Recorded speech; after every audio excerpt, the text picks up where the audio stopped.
Hello, চলুন আজ আপনাদের একটা মাছ দিয়ে কাঁঠাল দিয়ে একটা ভিডিও দিই। ভিডিওটা হলো, আজ আবার গিয়েছিলাম সেন্টারে। তো সেন্টার থেকে আসার পথে আমি এই যে মাছ নিয়ে এসেছি। তো বাইরে গেলে বাড়িতে এসে প্রচুর কাজ থাকে, আজ খাওয়া হয়নি, খিদাও পেয়েছে। তো ভিডিও বানাতেও যেমন সময় লাগে, ভিডিও দিতেও তেমন সময় লাগে। অনেক কিছু ভাবতে হয়, কথা ভাবতে হয়, তারপরে কি লিখতে হবে ক্যাপশন সেটা ভাবতে হয়। তো অনেক সময়ের ব্যাপার। তারপরে পাবলিক কীরকমভাবে কীরকম ভিডিও নিবে না নিবে। তো যাই হোক, আমি সব রকম ভিডিও করি, আপনারা দেখেছেন, সকলে জানেন। যখন যেভাবে পরিস্থিতি থাকে সেভাবে ভিডিও, তাই ভাবলাম যে আজকে মাছ নিয়ে এসেছি, তো মাছের একটা ভিডিও বানাই। তো প্রায় দেওয়া হয় মাছের ভিডিও টিডিও, তো আজকে একটা ভিডিও বানাই। সাথে আছে জ্যাকফ্রুট মানে কাঁঠাল, এই যে দেখুন, যাকে আমরা বলি গাছ পাটা।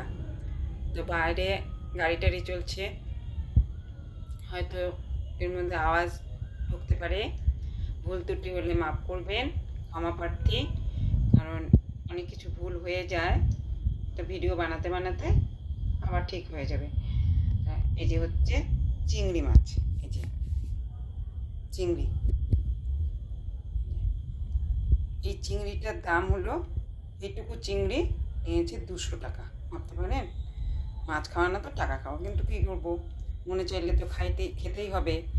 তো আত্মা রেখে সব কিছু ভাবতে হয়। আর খাওয়ার জন্য বাঁচা, যতদিন বাঁচবো খেতে তো হবে, তাই না বলুন? আর এই যে এটা হচ্ছে আয়ের মাছ, কালো আর। যে কোনো দেখবেন কালো জিনিস, কালো আর, কালো কচু, কালো বোয়াল, এগুলো খেতে দারুণ টেস্টি। আর এই যে রাস্তায় আসার সময় আম পড়েছিল, আম পেয়েছি, দেখুন। নিব না কেন, গাছের নিচে পড়ে কত নষ্ট হচ্ছে জানেন, খারাপ লাগে। শহরের লোকরা কিনে খায়, গ্রামের লোকরা এমনি পায়। এখন আবার আমার বাড়িতেও আম গাছ আছে, পরে তো এতটা বড় বড় হয়নি, মাঝামাঝি হয়েছে।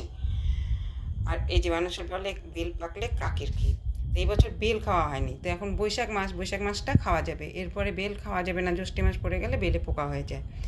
এই যে প্রচুর আঠা, খুব ছোট, তো পড়ে ফেটেছে, তা আমি বেলটা পেয়েছি।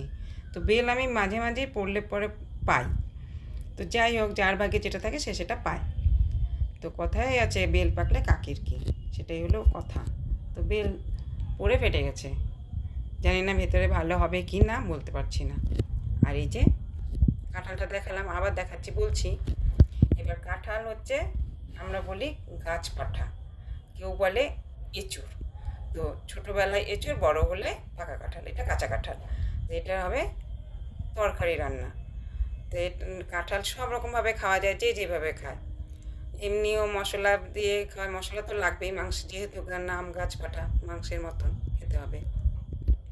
তো চিংড়ি এনেছি, তো ঘরে লাউ আছে, তো ভাবছি লাউ চিংড়ি খাবো। তো লাউ তো শেষ হয়ে যাবে, জ্যৈষ্ঠ মাস পড়ে গেলে লাউ খাওয়া যাবে না। আর কাঁঠাল হচ্ছে সিজন সবজি, তো এবার কাঁঠাল তো খেতেই হবে। এত বড় কাঁঠাল, কাটাও জ্বালা। কাঁঠাল কাটতে যেমন সময় লাগে, কাঁঠালের পিছনে মাংসের মতনই খাটনি, তেল মশলা সবই পরিমাণ মতন সমান মতন দিতে হয়। যাই হোক, অনেক কিছু বললাম। তো একটা গান আছে, কাঁঠালের আঠা লাগলে পরে ছাড়ে না, সত্যি তাই। কাঁঠাল কাটতে যেমন সময়, আর প্রচুর আঠা, হাতে টাতে এমন লেগে যায় বাসন কোসনে, খুবই। আর এই যে বাইরে গিয়েছিলাম, আমার ঘর বাড়ি একেবারে মেলা বাড়ি হয়ে আছে, তা দেখাচ্ছি না, মুখে বললাম। তো যাই হোক, গোলে মালে পীড়িত করো না, কাঁঠালের আঠা লাগলে পরে ছাড়ে না। যাই হোক, ভিডিওটি যদি ভালো লাগে একটা লাইক কমেন্ট শেয়ার করে দেবেন। ধন্যবাদ। সকলে ভালো থাকবেন, সুস্থ থাকবেন, আর ভুল ত্রুটি ক্ষমা প্রার্থী। রাখছি।